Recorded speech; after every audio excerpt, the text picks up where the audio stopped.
Fala pessoal, tudo bem? Então, na aula passada a gente falou sobre listas e estruturas de repetição. Então, nessa aula a gente vai ver mais algumas estruturas de dados. A gente vai falar um pouquinho mais sobre listas e algumas particularidades. Vamos falar sobre sets, tuplas e dicionários. Vamos lá, gente?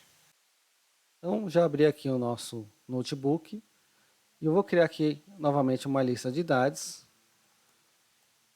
para a gente recapitular um pouquinho das listas. Vou colocar aqui 20, 50 anos, 60, 25, 50 de novo, tá? Então eu tenho aqui esse tipo de dado, que é a lista, né? Vamos só lembrar se era isso mesmo. Ó, tá aqui o tipo dela. Aparece aqui o tipo de dado lista, né? Que é o que a gente esperava. E aí eu posso adicionar e remover outras pessoas de outras idades, na verdade, nessa lista. E o que eu posso fazer? Eu posso, inclusive, ó, veja que tem dois valores repetidos. Eu posso verificar, confirmar, né, se esses valores estão corretos, senão eu posso alterar os valores dessa lista. Então eu quero alterar o segundo valor.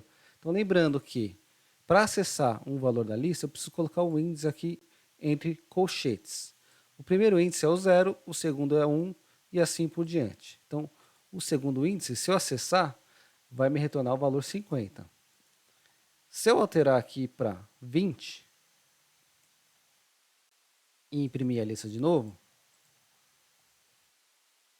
eu vou ter aqui, eu posso visualizar que houve alteração aqui das idades, né?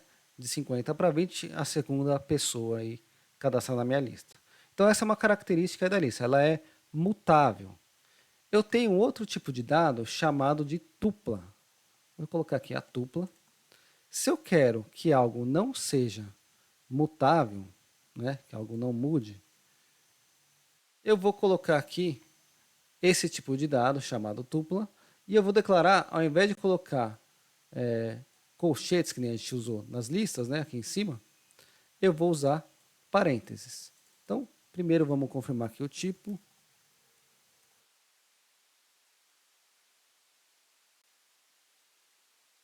Ele é da classe tupla, depois a gente vai falar mais sobre classes. E se eu quiser tentar alterar, o que vai acontecer? O primeiro item, né? Vai dar erro, porque eu não consigo mudar os dados dessa lista. Eu posso adicionar. Então, se eu quiser adicionar mais elementos a essa lista, eu consigo. Eu não consigo mudar os dados já existentes.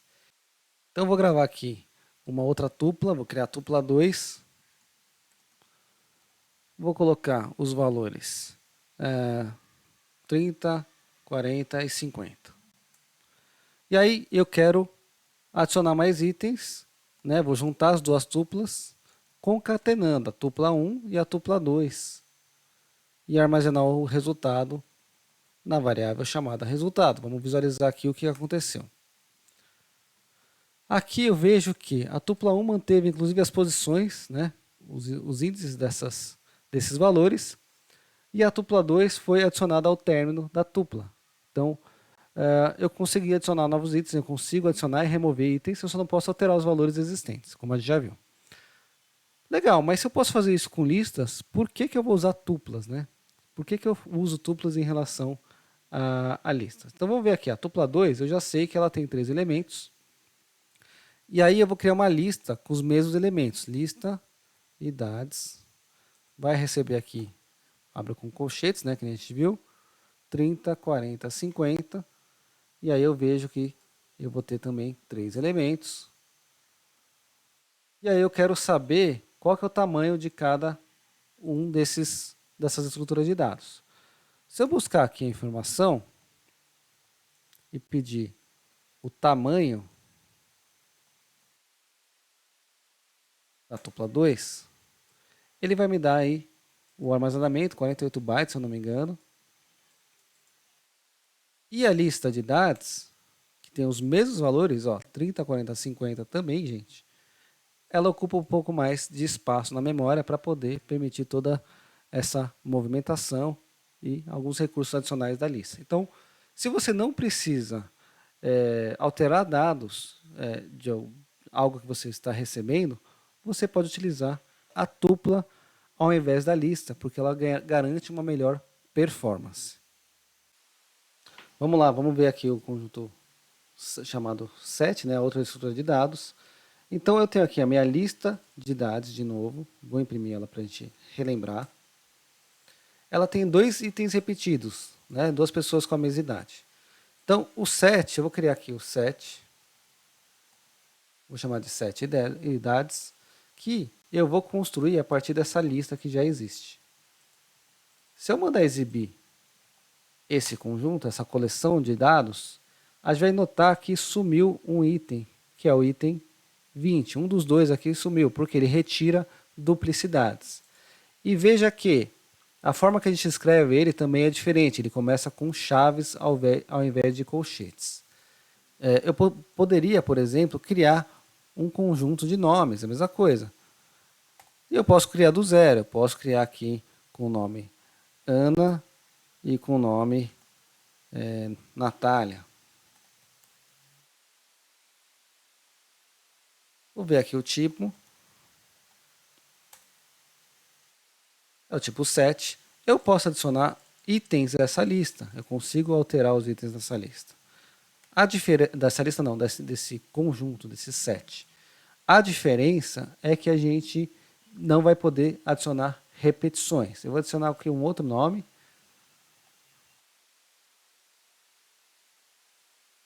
Se eu consultar esse conjunto, vamos ver aqui, tem lá a Júlia, a Ana e a Natália. Vou tentar adicionar a Júlia de novo. Veja que ele manteve a mesma ordem que ele já tinha adicionado. Ele manteve porque ele remove essa duplicidade e já viu que existiu o valor. Então é um tipo de dado, uma estrutura de dado muito útil quando a gente quer garantir que não tenha repetições. Além disso, a gente tem outras estruturas de dados, como por exemplo o dicionário. Vamos ver aqui o dicionário como que ele funciona. Vou criar aqui um dicionário. O dicionário ele é bem interessante porque ele permite que a gente, ao invés de acessar um item a partir do índice dele, que nem a gente fazia na lista, quer ver? A gente definiu aqui a lista. Vou colocar aqui em cima. Ó.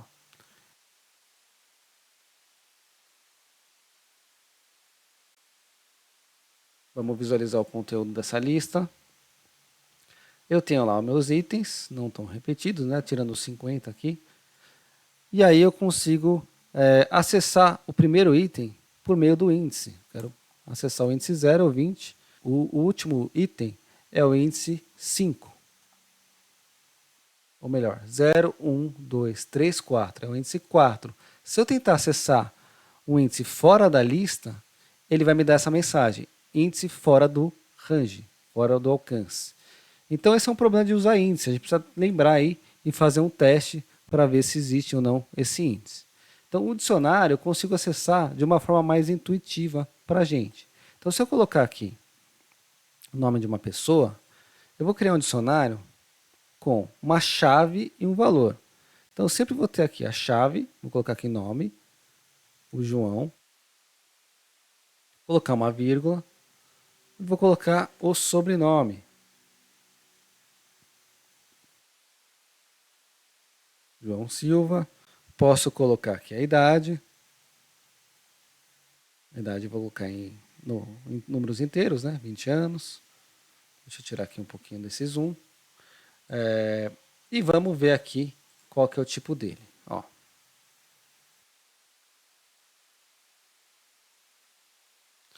Dicionário.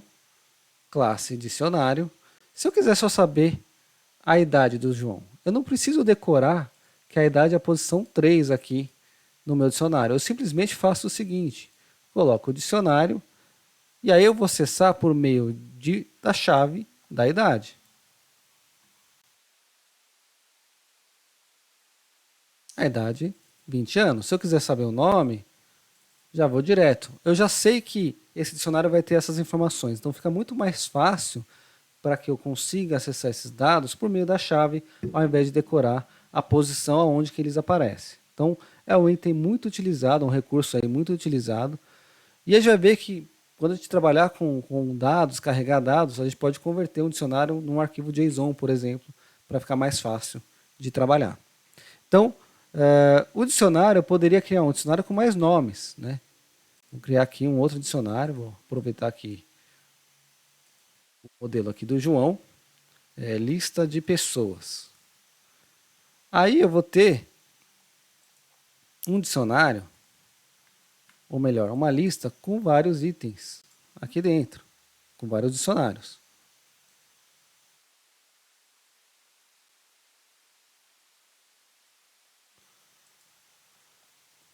Vou terminar aqui essa minha lista de dicionários.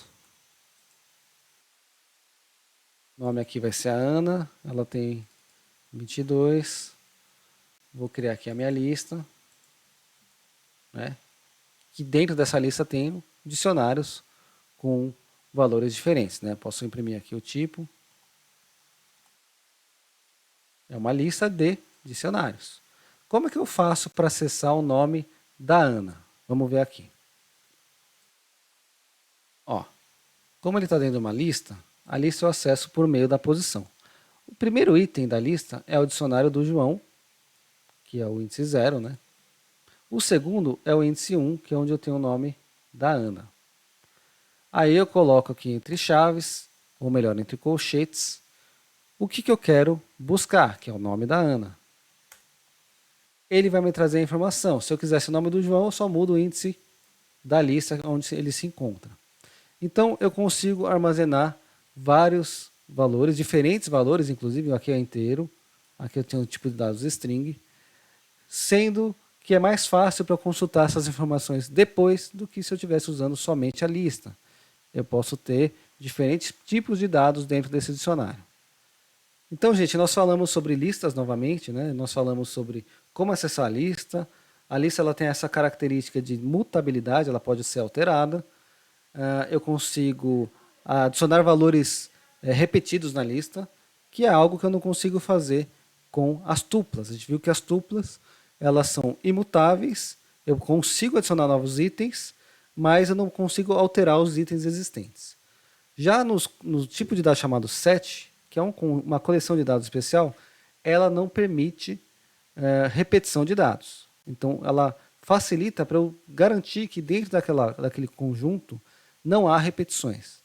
E, finalmente, nós falamos sobre dicionários, em que eu consigo acessar valores por meio de uma chave mais intuitiva, como nome, como idade, por exemplo, ao invés de decorar a posição, o índice, da onde estão armazenadas aquelas informações. Então, na próxima aula, nós vamos falar um pouquinho mais sobre tratamento de erro para tentar melhorar ainda mais o nosso código. Então, valeu, gente, e até a próxima aula.